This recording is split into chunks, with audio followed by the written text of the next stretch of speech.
அதிகாரம் 27.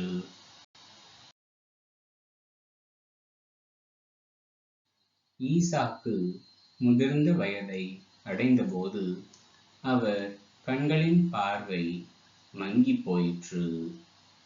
அவர் தம் மூத்த மகன் ஏசாவை அழைத்து, என் மகனே என்றார். ஏசா, இதோ வந்துவிட்டேன் என்றான். அவர் அவனை நோக்கி, இதோ பார், எனக்கு வயதாகிவிட்டது, சாவு என்னால் வருமோ என்று அறியேன். இப்பொழுது உன் கருவிகளான வில்லையும் அம்புக்கூட்டையும் எடுத்துக்கொள், காட்டுக்கு போ, வேட்டையாடி எனக்கு வேட்டைக்கறி கொண்டு வா. நான் விரும்பும் முறையில் சுவையான உணவு வகைகளை சமைத்து என்னிடம் கொண்டு வா. நான் அவற்றை உண்பேன். நான் சாகும் முன் உனக்கு மனமாற ஆசி வழங்குவேன் என்றார். ஈசாக்கு தம் மகன் ஏசாவிடம் பேசியதை ரெபேக்கா கேட்டுக்கொண்டிருந்தார்.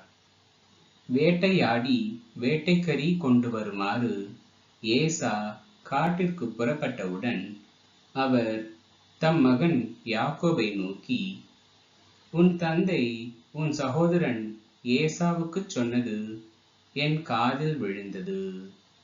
அவர் சொன்னது, நீ போய் வேட்டையாடி வேட்டைக்கறியை சமைத்து கொண்டு வா, நான் உண்பேன். நான் சாவதற்கு முன் ஆண்டவர் திருமுன் உனக்கு ஆசி வழங்குவேன். இப்பொழுது என் மகனே, நான் கட்டளையிடுவதை கருத்தாய் கேள். உடனே மந்தைக்கு போ, அங்கிருந்து 2 நல்ல வெள்ளாட்டு குட்டிகளை கொண்டு வா.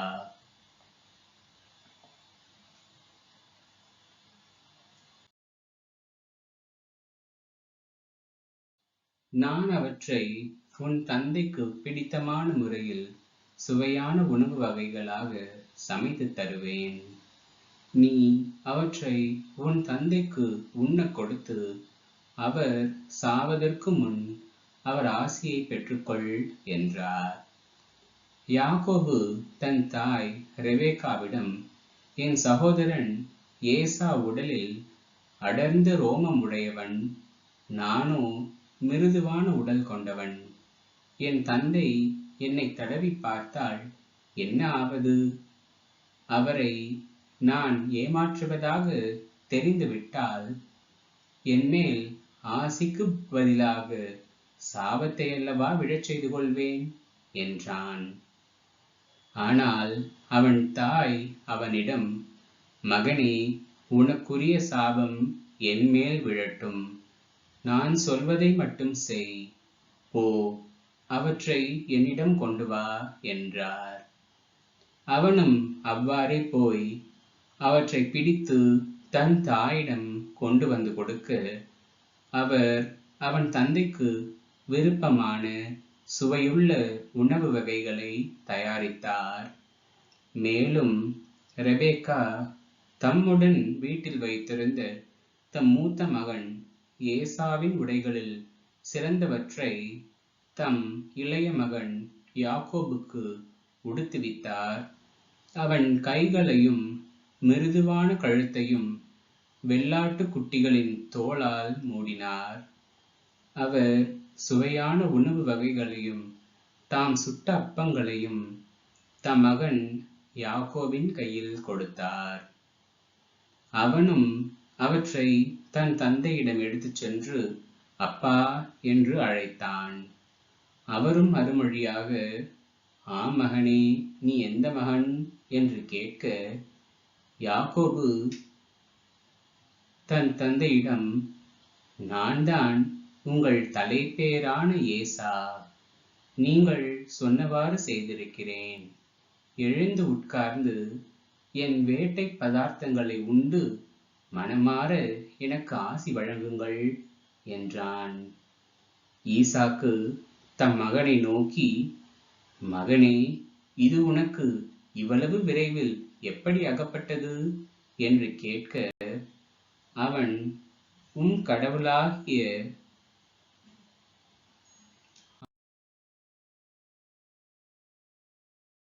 ஆண்டவரால் தான் எனக்கு இது நிகழ்ந்தது என்றான்.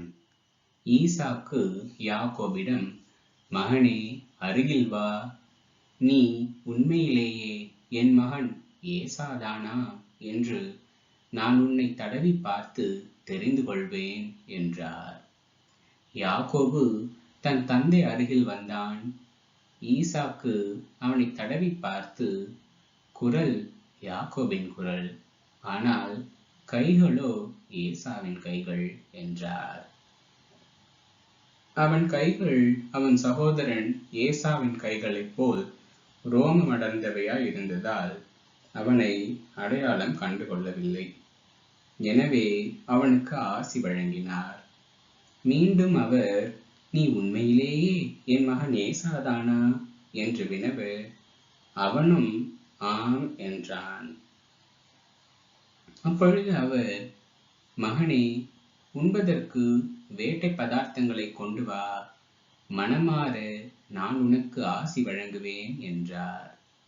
அவ்வாறே யாக்கோபு கொண்டு வர அவர் அதை உண்டார். பின் அவன் திராட்சை ரசம் கொண்டு வர அவர் அதை குடித்தார். அப்பொழுது அவன் தந்தை ஈசாக்கு அவனை நோக்கி, மகனே, அருகில் வந்து என்னை முத்தமிடு என்றார். அவனும் அருகில் போய் அவரை முத்தமிட, ஈசாக்கு அவன் அணிந்திருந்த ஆடைகளின் நறுமணத்தை முகர்ந்து ஆசி வழங்கி உரைத்தது இதுவே, இதோ என் மகனிடமிருந்து எழும்பும் நறுமணம், ஆண்டவரின் ஆசி பெற்ற விளை நிலத்தின் வாசனையாம். வானின் பனித்துளியும் மண்ணின் செழுமையும் மிகுந்த தானியமும் திராட்சை ரசமும் கடவுள் உனக்கு வழங்குவாராக.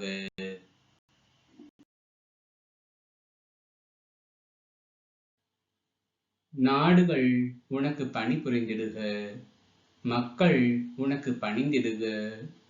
உன்றன் சோதரர்க்கு தலைவன் நீ ஆகிவிடுவாய். உன் அன்னையின் மைந்தர் உன்னடி பணிந்திடுவர். உன்னை சபிப்போர் சாபம் பெறுக, உன்னை வாழ்த்துவார் வளமுற வாழ்க. இவ்வாறு ஈசாக்கு யாக்கோபிற்கு ஆசி வழங்கி முடிந்ததும், யாக்கோபு தந்தையின் முன்னிலையிலிருந்து விரைந்து வெளியேற அவன் சகோதரன் ஏசா வேட்டைக்கரியுடன் வந்தான். அவனும் சுவையான உணவு வகைகளை சமைத்து தன் தந்தையிடம் கொண்டு வந்து அவரை நோக்கி, என் தந்தை எழுந்து தம் மகன் கொண்டு வந்திருக்கும் வேட்டைக்கரியை உண்டு மனமாற எனக்கு ஆசி வழங்குவாராக என்றான். அவன் தந்தை ஈசாக்கு அவனை நோக்கி, நீ யார் என அவன், நான் தான் உங்கள் தலைப்பேரான மகன் ஏசா என்றான். ஈசாக்கு மிகவும் நடுநடுங்கி, அப்படியானால் வேட்டையாடி எனக்கு கொண்டு வந்தவன் எவன்? நீ வருமுன் அந்த உணவை நான் உண்டு அவனுக்கு ஆசி வழங்கிவிட்டேன். அவனே ஆசி பெற்றவனாய் இருப்பான் என்றார். ஏசா தந்தையின் வார்த்தைகளை கேட்டு மிகவும் மனக்கசப்படைந்து பெருங்குரல் எழுப்பி கதறி அழுதான். அவன் தன் தந்தையை நோக்கி,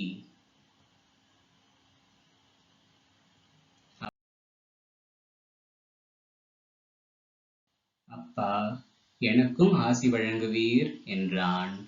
அதற்கு அவர், உன் தம்பி கபடமாய் வந்து உனக்குரிய ஆசியை பெற்று சென்று விட்டான் என்றார். அதை கேட்ட ஏசா, யாக்கோபு என்னும் பெயர் அவனுக்கு பொருத்தமே, ஏனெனில் அவன் இருமுறை என்னை ஏமாற்றிவிட்டான். ஏற்கனவே எனக்குரிய தலைமகன் உரிமையை பறித்து கொண்டான்.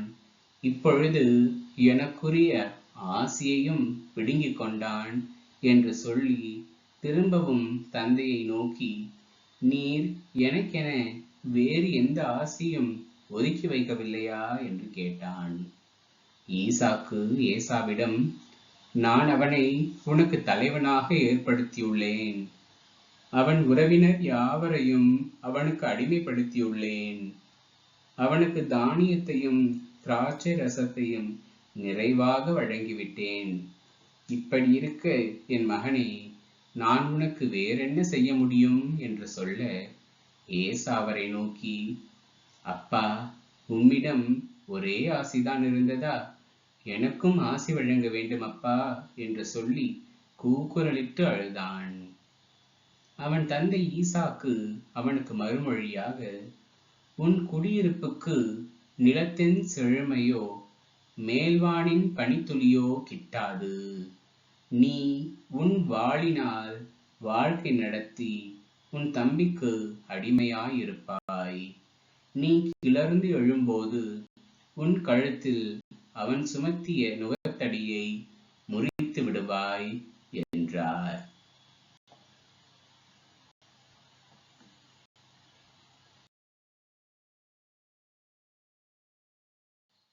தந்தையிடமிருந்து யாக்கோபு பெற்றிருந்த ஆசியை முன்னிட்டு ஏசா அவன் மீது வர்மம் கொண்டு, என் தந்தைக்காக துக்கம் கொண்டாடும் நாள்கள் நெருங்கிவிட்டன.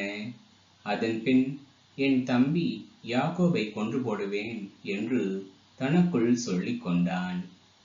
தம் மூத்த மகன் ஏசாவின் திட்டம் பற்றி ரெபேக்கா கேள்விப்பட்டதும் அவர் ஆள் அனுப்பி தம் இளைய மகன் யாக்கோபை அழைத்து, இதோ உன் சகோதரன் ஏசா உன்னை கொலை செய்து தன்னை தேற்றிக் கொள்ள விரும்புகிறான். ஆகையால் மகனே, நான் சொல்வதை கேள். உடனே கிளம்பி காரானில் உள்ள என் சகோதரன் லாபானிடம் ஓடிப்போய் உன் சகோதரன் சீற்றம் தணியும் வரை சில நாள் அவரிடம் தங்கியிரு. தனக்கு விரோதமாய் நீ செய்ததை அவன் மறந்து கோபம் தீர்ந்த பின் நான் உனக்கு சொல்லி அனுப்பி உன்னை அங்கிருந்து இவ்விடத்திற்கு அழைத்துக் கொள்வேன். ஒரே நாளில் என் இரு புதல்வர்களையும் நான் ஏன் இழந்து போக வேண்டும் என்றார். பின் ரெபேக்கா ஈசாக்கை நோக்கி, இத்திய பெண்களை முன்னிட்டு என் வாழ்க்கை எனக்கு சலித்து போயிற்று. யாக்கோபும் இவர்களைப் போன்ற இந்நாட்டு பெண்களினின்றும் ஒருத்தியை மணந்து கொண்டால் என் வாழ்க்கை என்ன ஆவது என்றார்.